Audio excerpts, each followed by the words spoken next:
Chez les Leroy, Jim désespère que les choses s'arrangent avec Jasmine depuis qu'elle l'a quitté à cause de Cléo.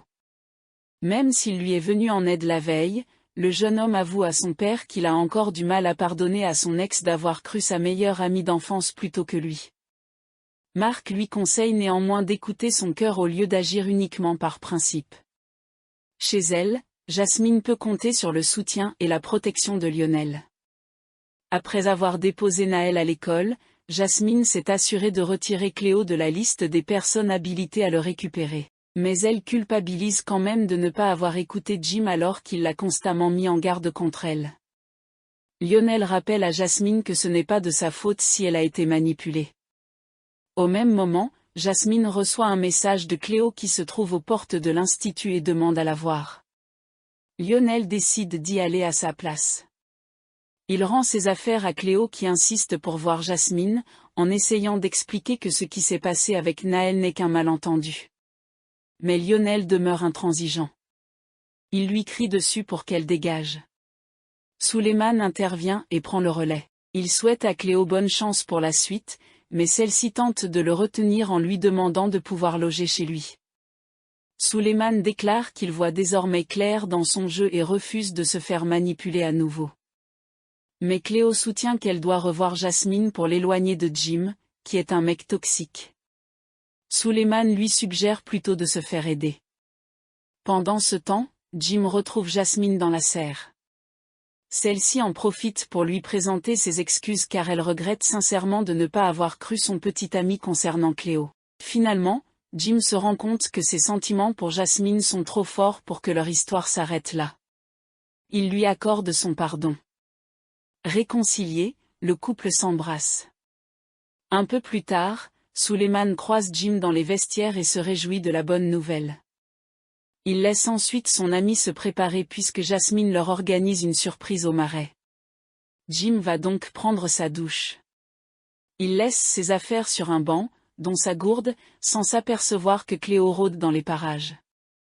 Après quoi, Jim se rend sur le parking de l'institut pour enfourcher sa moto. Au téléphone, il assure à Jasmine qu'il sera à leur rendez-vous dans un quart d'heure.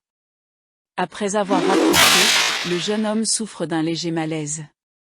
Il boit un peu d'eau de sa gourde, puis enclenche le moteur et démarre. Au marais, Lionel donne un coup de main à Jasmine pour préparer un pique-nique romantique. La jeune fille commence toutefois à s'inquiéter du retard de Jim. Elle tente de le joindre, en vain. En effet, s'il ne décroche pas c'est parce qu'il a été victime d'un accident et qu'il est totalement inconscient sur la route. Qui de Léonard ou Amy va intégrer la coloc? Grâce à Maya et Vic, Amy apprend qu'une chambre de libre est encore disponible à la coloc des Marais. Maya a bien l'intention d'en parler à Léonard car ce dernier ne va pas pouvoir squatter sa chambre et dormir dans son lit à chaque fois que Gaspard fait des siennes. Vic précise toutefois qu'il ne faut pas tarder à faire une demande à la direction. Premier arrivé, premier servi. Cela ne tombe pas dans l'oreille d'une sourde. Au double, Maya interrompt Léonard qui est en plein service en salle pour lui en parler et le presser. Le jeune homme tente de négocier avec Laetitia, mais comme ce n'est pas une urgence, cette dernière refuse qu'il s'absente. Dès qu'il a terminé son service, Léonard se rend dans le bureau de Myriel. Il lui fait croire que tout se passe bien avec Gaspard et prétend avoir envie de connaître encore plus de monde en intégrant la coloc des Marais. Mais Myriel lui annonce que c'est trop tard car la dernière chambre a déjà été prise. En effet, c'est Amy qui intègre la coloc. Anaïs la présente officiellement à Enzo et Vic. Si cette dernière est d'abord déçue que Léonard n'ait pas obtenu la chambre, elle est finalement curieuse d'apprendre à connaître sa nouvelle colocataire. Milan prouve ce dont il est capable. En cuisine, Anaïs briève sa brigade avant le service en donnant des instructions spécifiques à chacun.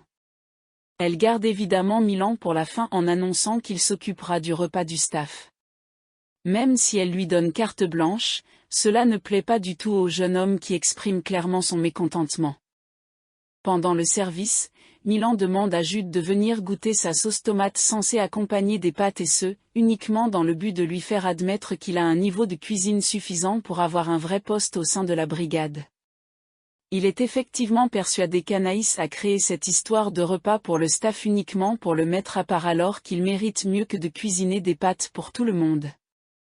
Refusant de se mettre entre Anaïs et lui, Jude rappelle néanmoins aux premières années que la chef lui a donné carte blanche. À la fin du service, Milan présente le repas au reste de la brigade. Il a concocté plein de petites bouchées différentes et très raffinées puisqu'il a notamment utilisé du crabe royal dans un mini sandwich. Il a également réalisé des maquis végétariens car il sait qu'Anaïs aime ça. Après y avoir goûté, cette dernière est bien obligée d'admettre qu'ils sont excellents.